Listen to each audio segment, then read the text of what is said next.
High Bilal ভাই। 6 দিন বন্ধ থাকার পর আজ থেকে আবারও গাজীপুরের বিভিন্ন থানায় শুরু হয়েছে স্বাভাবিক কার্যক্রম। তো গাজীপুর মহানগর এবং গাজীপুর জেলার মোট 13টি থানার মধ্যে আজকে পর্যন্ত 11টি থানায় স্বাভাবিক কার্যক্রম শুরু হয়েছে।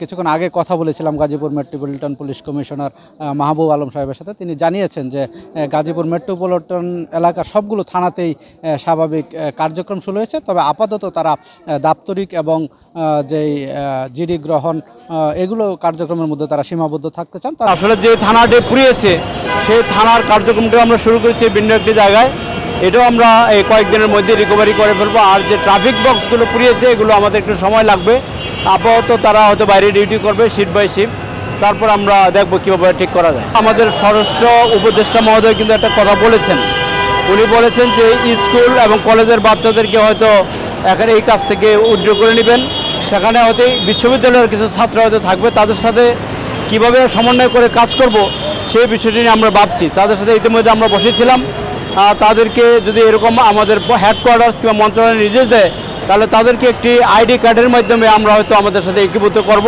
বা আমাদের কাজে সহায়তা করার জন্য আমরা তাদেরকে রাখবো। এইভাবে আমরা চিন্তা করছি, বাকিটা মন্ত্রণালয় এবং হেডকোয়ার্টারের নির্দেশ মোতাবেক আমরা কাজ করব।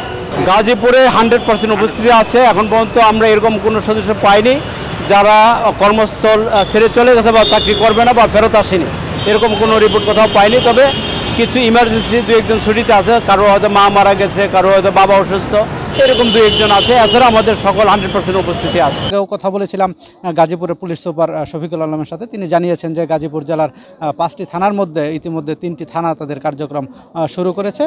আরেকটি থানা রয়েছে জয়দেবপুর থানা, সেটি আসলে এতটাই পুড়িয়ে ফেলা হয়েছে যেখানে আসলে পুলিশ অবস্থান করারও সুযোগ নেই, সেটিও গুছিয়ে নেওয়ার কাজ চলছে। তো আজকে কিছুক্ষণ আগে এই শ্রীপুর থানায় একটি মিটিং হয়েছে, সেখানে আসলে যারা এই গত 5 তারিখের পর যারা কর্মবিরতিতে গিয়েছিলেন তারা মূলত কাজে ফিরে এসেছেন, সেই উপলক্ষে কিন্তু এখানে বিভিন্ন রাজনৈতিক দল বিএনপি, জামাত, ইসলামী আন্দোলন সহ বিভিন্ন রাজনৈতিক দলের নেতাকর্মীরা ছিলেন এবং যারা কর্মে ফিরে এসেছে সেই সমস্ত পুলিশ সদস্যদেরকে ফুলের শুভেচ্ছা জানিয়ে তাদেরকে বরণ করা হয় এবং এখান থেকে প্রত্যাশা করা হয় যে আগামী নতুন যে বাংলাদেশ সেটি চাঁদাবাজ মুক্ত এবং কোনো ধরনের দুর্নীতিমুক্ত একটি সমাজ হবে এবং সবাই সবার অবস্থান থেকে আশাবাদ ব্যক্ত করেন যে কোনো অবস্থাতেই কোনো ধরনের চাঁদাবাজিকে সহ্য হবে না এবং পুলিশ এবং জনতা একে অপরের সাথে কাঁধে কাঁধ মিলিয়ে কাজ করবে সে প্রত্যাশা ব্যক্ত করেছেন।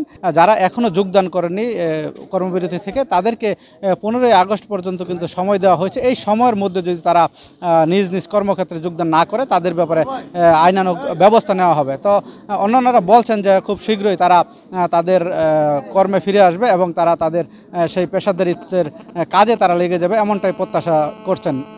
তো এই ছিল গাজীপুর থেকে সর্বশেষ।